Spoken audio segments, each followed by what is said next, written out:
What's up with it, guys? You got excellent name here, coach of the Aussie Kangaskans, and I am here for my week 2 matchup against Orphan. Sorry if I'm sounding a bit tired. I'm kind of rushing to get these videos out as I've got a very busy schedule this week. But anyway, without further ado, he brings pretty much what I was expecting. The Garbodor I wasn't really expecting so much, but I guess I didn't really have a specific Pokemon in mind that he would bring other than maybe Jellicent. But looking at the team, I figure that something like an Infernape lead is likely. I know that he wants to probably lead something that would threaten the Frostlass to try to minimize how many spikes I get, because the only removal he brought was the Mega Latios.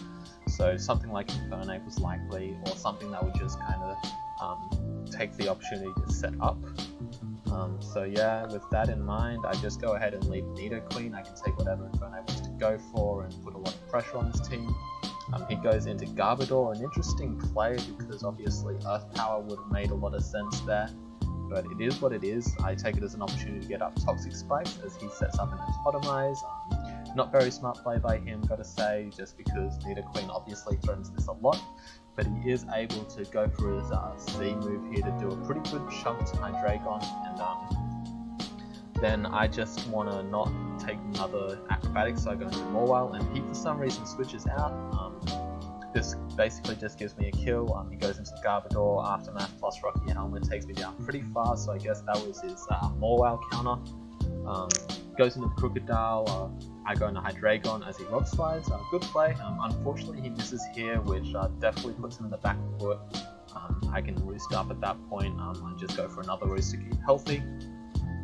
Unfortunate hacks there for him, but now I can go into Nidoqueen on this as he goes for the Hidden Power Ground, covers both the Nido and the Mawile, so pretty good prep there.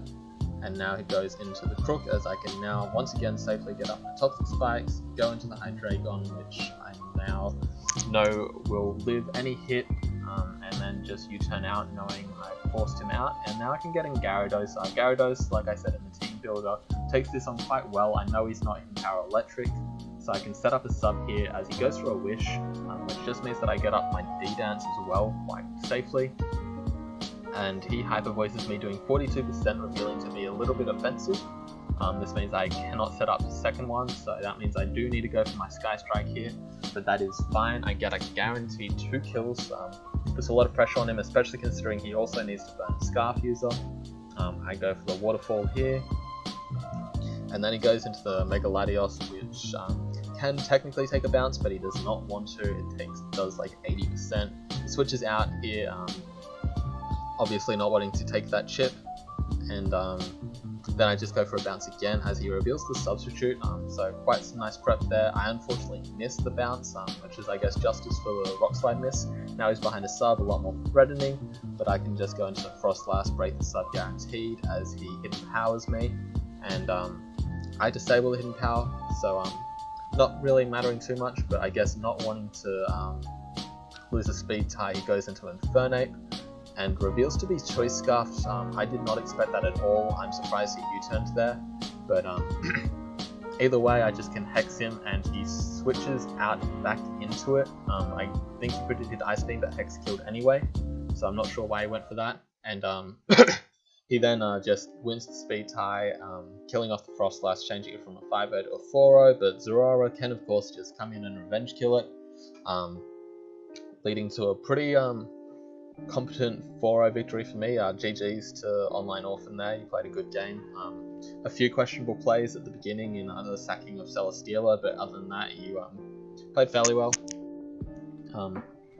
Bit of the prep caught me off guard, like the double Scarf core, but I guess that does make sense. But yeah, anyway, good games to Online Orphan. That brings us to a 2-0 record, so starting off strong, and I guess I'll see you guys next time.